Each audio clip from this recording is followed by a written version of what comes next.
O William News realiza uma série de entrevistas com as candidatas e candidatos ao Conselho Tutelar de Ilha Solteira e agora eu converso com o Matheus Rodrigues dos Santos, de 36 anos, ele que vai sair candidato com o nome de Matheus Rodrigues, número 13. Ele é formado em administração, especializado em gestão e políticas públicas, é conselheiro tutelar, candidato à reeleição. Bom, a duração da nossa entrevista será de 10 minutos para a apresentação e as respostas a partir de agora. E eu começo agradecendo por ter aceitado o nosso convite e pedindo para que você se apresente. Quem é Matheus Rodrigues? Bom, Rodrigo, sou eu que agradeço a oportunidade aberta a todos os candidatos, né, para que a gente possa nos apresentar e apresentar o nosso trabalho, né? Bom, falar da gente sempre não é uma missão muito fácil, né? Mas eu posso falar um pouco, assim, eu gosto de falar de caminhada, né? Então, eu iniciei minha caminhada aos 13 anos, né? Eu conheci a Pastoral da Juventude. A Pastoral da Juventude é um organismo da Igreja Católica, né, que trabalha com o jovem, a formação do jovem, a evangelização do jovem, o próprio jovem evangelizando o jovem e a preocupação com a formação integral do jovem, ou seja, a formação do jovem na sua integralidade, né? O jovem consigo mesmo, com os outros, né? Que é a integração social, com a sociedade, despertando então nos jovens o compromisso com a cidadania, com os direitos humanos e também com a ação, né? Com a ação, com a dimensão técnica, né? Então de lá para cá eu não parei essa caminhada, né? Somando-se aí até hoje, né? 23 anos de trabalho à frente da Pastoral da Juventude, né? Nesse tempo foram trabalhos de coordenação, né? De grupos, de coordenação tanto local, coordenação regional e também, agora por fim, né?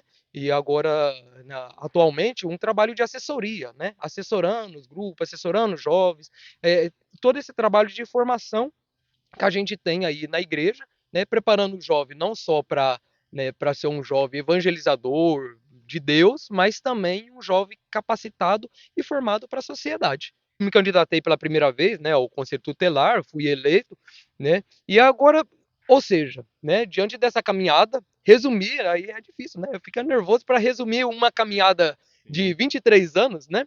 E hoje então são 4 anos, né? Desse que é o mandato do conselho tutelar, né? E hoje, então, é essa experiência que eu trago, né? De contato, de trabalho, de luta, de defesa, de garantia dos direitos da criança e do adolescente, da infância e da juventude de nossa querida Ilha Solteira. É esse o Matheus, né, que eu apresento hoje, para quem muitos já me conhecem, mas agradeço mais uma vez a entrevista, que é a oportunidade de muitos que ainda não me conhecem estar conhecendo aqui agora. O Matheus já falou um pouquinho aqui, mas qual a sua experiência profissional na área de atendimento aos direitos da criança e do adolescente? Bom, a minha experiência profissional, né, hoje, né, eu trago aí com bastante evidência, né, o trabalho enquanto estando, né, conselheiro tutelar, né. Bom, Rodrigo, né, a gente tem que eu carrego uma premissa, né, da humildade, né. Isso é uma das características, né, que todo ser humano deveria carregar, mas é muito difícil, né. Eu confesso que não é fácil a gente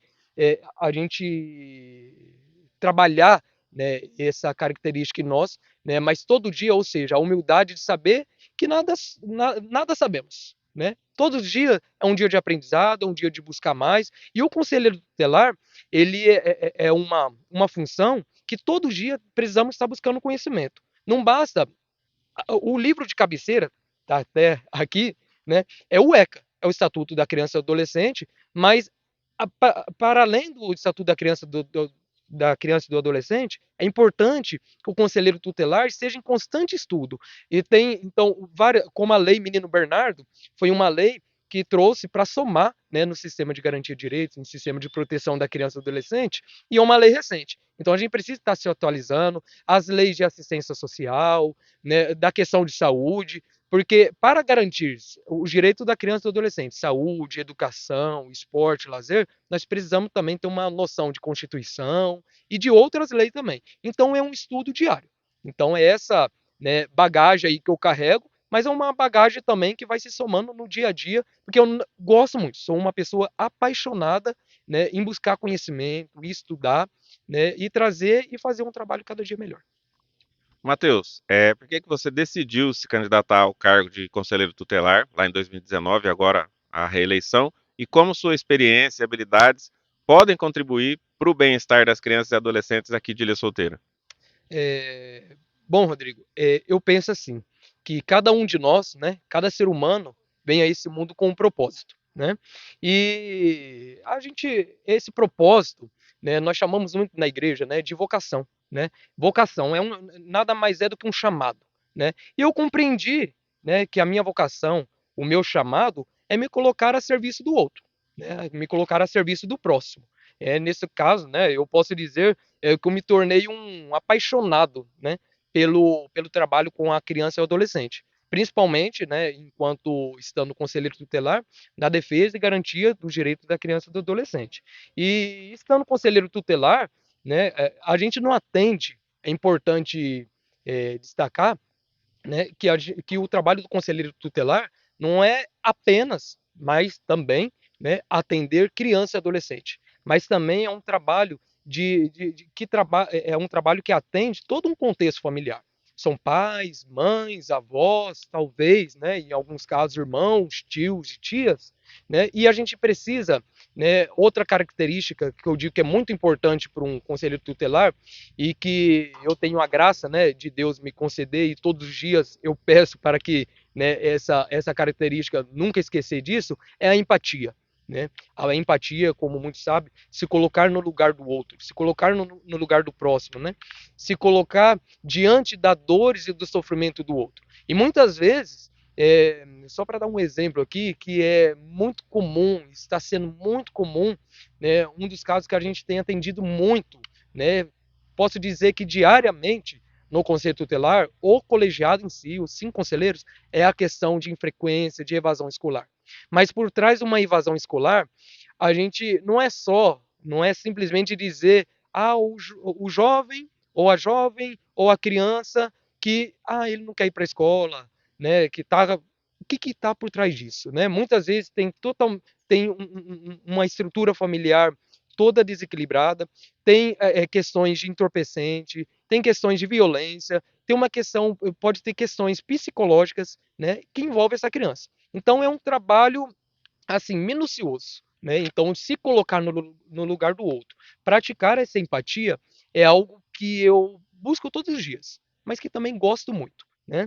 Então assim, simplesmente posso dizer hoje que me coloquei novamente à reeleição porque sinto novamente esse chamado para essa função tão importante, né, para o sistema de garantia de direitos, que é o conselho tutelar. Matheus, a falta de conhecimento sobre o papel do Conselho Tutelar é talvez a maior barreira entre a população e o trabalho do conselheiro tutelar. Diante disso, como você pretende promover uma maior conscientização sobre esse papel aqui na comunidade ilhense? Olha, Rodrigo e comunidade lense, o ECA, o Estatuto da Criança e do Adolescente, ele é uma lei com 33 anos, ou seja, surgiu em 1990. Né? E assim como tantas leis que temos em nosso Brasil, é uma lei que sofreu e que sofre muitas distorções, né? Até mesmo pelos próprios atores que deveriam zelar, né, por essa lei. Né?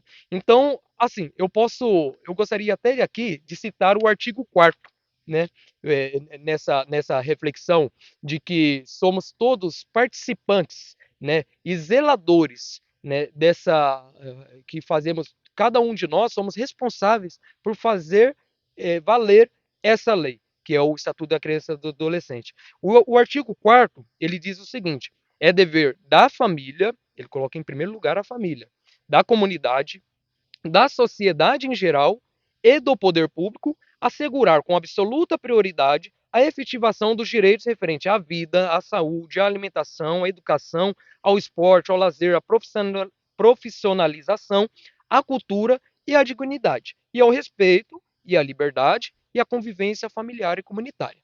Ou seja, todos somos responsáveis por garantir o Estatuto da Criança e do Adolescente. Mas agora, como fazemos esse trabalho? Não é um trabalho fácil, mas é um trabalho diário, né? E eu penso que eh, nessa missão, né, de fazer a comunidade compreender o que é o Estatuto da Criança e do Adolescente e o que é a atribuição do Conselho Tutelar, é um trabalho em conjunto. Principalmente, qual que é a estratégia que podemos pensar?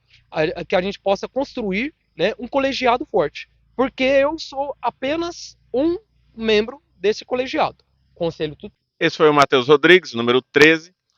O William News acredita que essas perguntas podem ajudar o eleitor a avaliar a capacidade e o comprometimento do candidato com o Conselho Tutelar e seu entendimento sobre as questões relevantes para a proteção e o bem-estar das crianças e adolescentes. A eleição do Conselho Tutelar de Ilha Solteira será realizada no dia 1º de outubro, no domingo, das 8 às 17 horas, na Escola ABBS, único local de votação, e para votar basta levar um documento oficial com foto. Pela primeira vez serão utilizadas urnas eletrônicas na votação, então é importante que você leve a sua colinha com o número do seu candidato. Eleição do Conselho Tutelar é aqui no Ilha News.